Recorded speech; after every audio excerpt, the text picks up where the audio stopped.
नमस्कार दोस्तों, सहायक आचार्य भर्ती को लेकर के एक बहुत ही बड़ी अपडेट आ रही है और ये जो अपडेट है काफी ज्यादा इम्पोर्टेंट होने वाला है। जहाँ पे आज हम लोग पूरा डिटेल में चर्चा करेंगे। यहाँ पे देखिएगा डीवी सक्सेसफुल वालों की ये जीत, जेएसएससी की मतलब कि जेएसएससी से जवाब मांगा गया, प्लस में 45% वालों को राहत। हालांकि इन सारी चीज़ों को लेकर अपडेट आ रही है और एसएसटी वालों को भी राहत देखने को मिल सकती है और भी कई सारे मामले हैं जिसको लेकर के आपको डिटेल में मैं पॉइंट बाय पॉइंट सारी जानकारी आपके समक्ष रखने वाला हूं। आप देखिएगा सुप्रीम कोर्ट का अपडेट है क्या निकल करके आए हैं।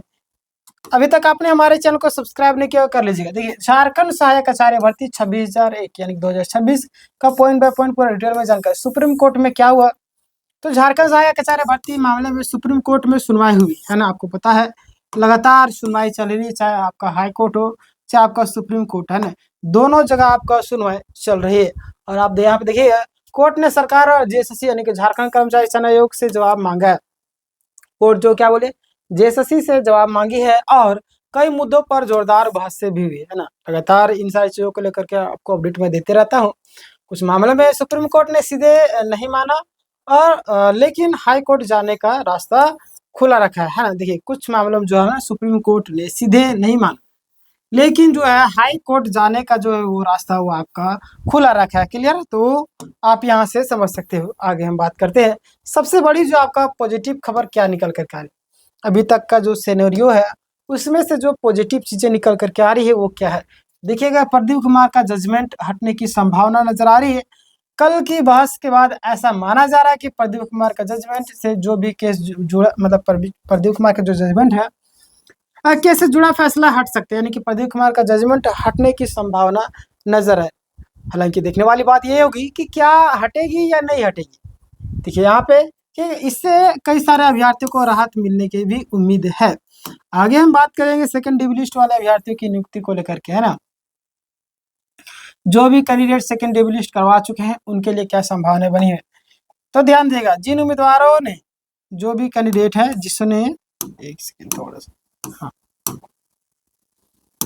जिन उम्मीदवारों ने डीवी यानी सक्सेसफुल डॉक्यूमेंट वेरिफिकेशन हुआ है और जो पिटिशनर बने है ना, उनकी नियुक्ति होने की संभावना काफी ज्यादा मतलब कि बढ़ गई है। क्लियर, विशेष रूप से मैथ साइंस वाले जो भी कैंडिडेट है ना, मैथ साइंस वाले हो, प्लस में जो आपका एसएसटी वाले हो है ना, भाषा वाले 1 to 5 यानी कि डीवी सक्सेसफुल वाले उम्मीदवारों को राहत मिलने की उम्मीद जताई जा रही। क्लियर, आने वाले दिनों में देखा जाएगा कि क्या किनके पक्ष में फैसला जाता है।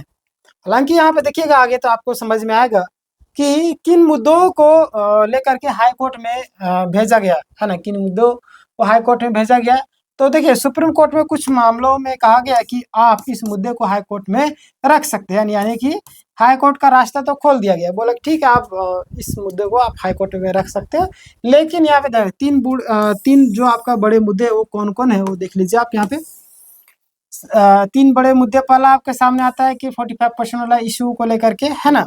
ये जो आपका है, ध्यान देगा इशू क्या है। इसमें आपका समस्या लगातार बढ़ रही थी।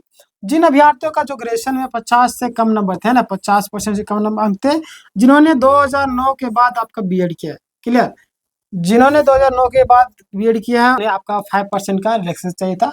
और कोर्ट ने क्या कहा इस मामले में, हाई कोर्ट में सिर्फ मतलब कि फिर से उठाया जा रहा है। अब ये जो आपका मामला है हाई कोर्ट में फिर से आपका उठाया जा रहा है। अब देखिए हाई कोर्ट में क्या होता है। अगर हाई कोर्ट में उम्मीदवारों के पक्ष से फैसला, हाई कोर्ट जो आपका उम्मीदवारों के पक्ष से फैसला देती है तो सरकार नियुक्ति दे सकती है। क्लियर, आगे बात करते हैं सब्जेक्ट कॉम्बिनेशन का जो इश्यू है वो क्या है। लगातार आपके सामने ये बातें निकल करके आ रही होगी, आखिर कौन सी समस्या है ना। कुछ उम्मीदवारों को ऐसे विषय भर दिए थे जो उनका वास्तविक सब्जेक्ट कॉम्बिनेशन में नहीं था। समझ रहे, बहुत सारे ऐसे कैंडिडेट थे, बहुत सारे को पता भी नहीं रहता है। समझ रहे ना, आगे बात करते हैं।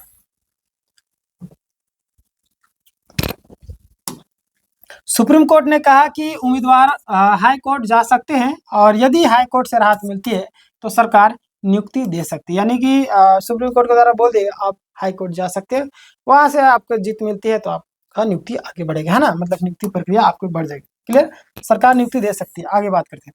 अगला आपके सामने नॉर्मलाइजेशन वाले क्या करे, जो भी करे नॉर्मलाइजेशन को लेकर के काफी ज्यादा परेशान हो रहे थे उनके लिए। तो नॉर्मलाइजेशन इशू अभी हाई कोर्ट में चल रहा है और जो उम्मीदवार अभी तक पिटिशनर मतलब पिटिशन नहीं बने हैं वो अभी पिटिशन बन सकते हैं, खासतौर पर नॉर्मलाइजेशन इशू वाले। क्लियर। हालांकि पिटिशन में आपको कई बार फायदा मिलता है, कई बार नुकसान, ये चीज़ मैं बार बार आपको बताते आ रहा हूँ। 45% वाला इशू, सब्जेक्ट कॉम्बिनेशन वाला इशू, इन तीनों मामलों में उम्मीदवार हाईकोर्ट जा सकते हैं। क्लियर। आगे बात करते हैं, यहाँ पे ध्यान देंगे, क्या नए नियमावली से भर्ती होगी? ये भी एक लगातार सवाल पूछा जा रहा था कि नए नियमावली से भर्ती होगी या नहीं। तो इसका जवाब क्या है? देखिए, सुप्रीम कोर्ट के टिप्पणी के अनुसार भर्ती 2022 नियमावली के मूल विज्ञापन के आधार पर ही होगी। तो ये आपको क्लियर होना चाहिए। जो कि ओरिजिनल एडवर्टाइजमेंट में निकला था उसी के आधार पर बहाली की जाएगी। लेकिन यहाँ पे एक चीज़ें आपको जो ध्यान देने वाली बात है कि एनसीटी का जो गाइडलाइन है वो भी आपका जरूरी है। कुछ नियम में एनसीटी का गाइडलाइन से जुड़े हैं और इसीलिए कुछ मामलों में कानूनी प्रक्रिया अभी बाकी है। चलिए आगे बात करते हैं, हाई कोर्ट में जीत के बाद क्या होगा?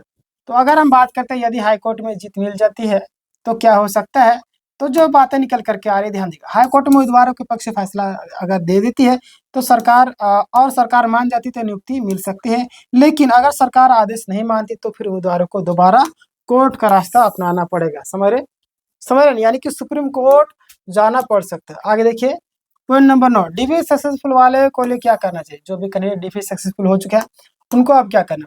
तो जो भी कैंडिडेट डीबी सक्सेसफुल हो चुके पिटिशन है उन्हें सुप्रीम कोर्ट में अपना प्रक्रिया आगे बढ़ानी चाहिए। उम्मीद जताई जा रही है कि जितने भी अधिकतर पिटिशन होंगे उन्हें अधिक से अधिक लाभ मिलने की संभावना बढ़ सकती है। क्लियर। आगे बात करते हैं, सरकार और जेएसएससी को कितना समय मिला?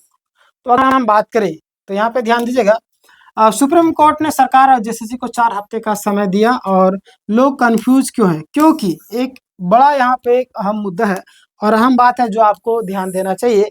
यहाँ पे देखिए, कोर्ट जो है ना 4 हफ्ते का टाइम दी थी, कोर्ट की जो आपका छुट्टी के कारण समय जो है ना जल्द दिखाई दे रहा है, और लेकिन वास्तविक रूप से सिर्फ 4 सप्ताह ही माना जाएगा। क्लियर। एक और चिंता वाली बात क्या है, ध्यान दीजिए, पॉइंट नंबर 11 में चिंता वाली बात यह है कि खबर आ रही है कि जस्टिस जो जेके महेश्वरी रिटायर हो सकते हैं, और ऐसा होता है तो आगे की सुनवाई भी बहुत बदलाव देखने को मिल सकता है। क्योंकि देखिए, हालांकि जो चीज़ें सुनवाई हो चुकी तो वो सारी चीज़ लिखा हुआ रहता है, बट जो जज साहब ऑलरेडी रहते हैं ना, तो कहीं ना कहीं वो चीज़ों को समझते हैं पहले का जो केस है। पर देखिए, जो नए भी आएंगे वो भी अच्छे तरीके से काम करेंगे। खैर देखिए आने वाले दिन में क्या होता है, आगे बात करते हैं। हालांकि यहाँ पे एक चीज़ देखने वाली बात है कि आप पूरे पता का निश्चित नहीं है कुल मिलाकर के स्थिति कैसी है।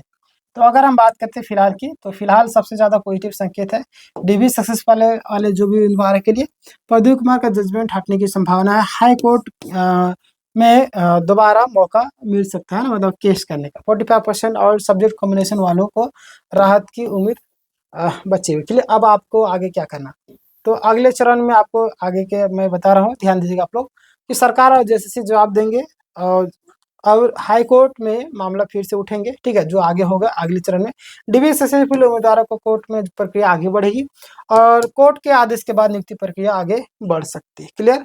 आगे बात करते हैं, अंतिम में महत्वपूर्ण निष्कर्ष क्या है कि जिन उम्मीदवारों का सबसे ज्यादा उम्मीद है वो डीबी सक्सेसफुल वाले जो भी कैंडिडेट है 45% वाला रिलैक्सेशन वाला है ना, सब्जेक्ट कॉम्बिनेशन वाले और नॉर्मलाइजेशन वाले पिटिशन वाले सबसे ज्यादा जरूरी बात। क्लियर। चलिए, तो यहाँ तक था आपका एक महत्वपूर्ण और सबसे अपडेट मैंने बता दिया आपको, जो कि एक एक चीज़ को मैंने आपको बताया है। हालांकि देखिए अभी तक कोई भी ऑफिशियल अपडेट नहीं आया, जो भी चीज़ मैं बता रहा हूँ आपको कहीं ना कहीं अखबार के माध्यम से, वकीलों के माध्यम से और भी कई सारी चीज़ों के माध्यम से ऑफिशियली जैसे आगे मैं आपको अपडेट कर दूंगा। ठीक है, अभी तक आपने हमारे चैनल को सब्सक्राइब नहीं किया कर लीजिएगा। मिलते हैं नेक्स्ट वीडियो में, तब तक के लिए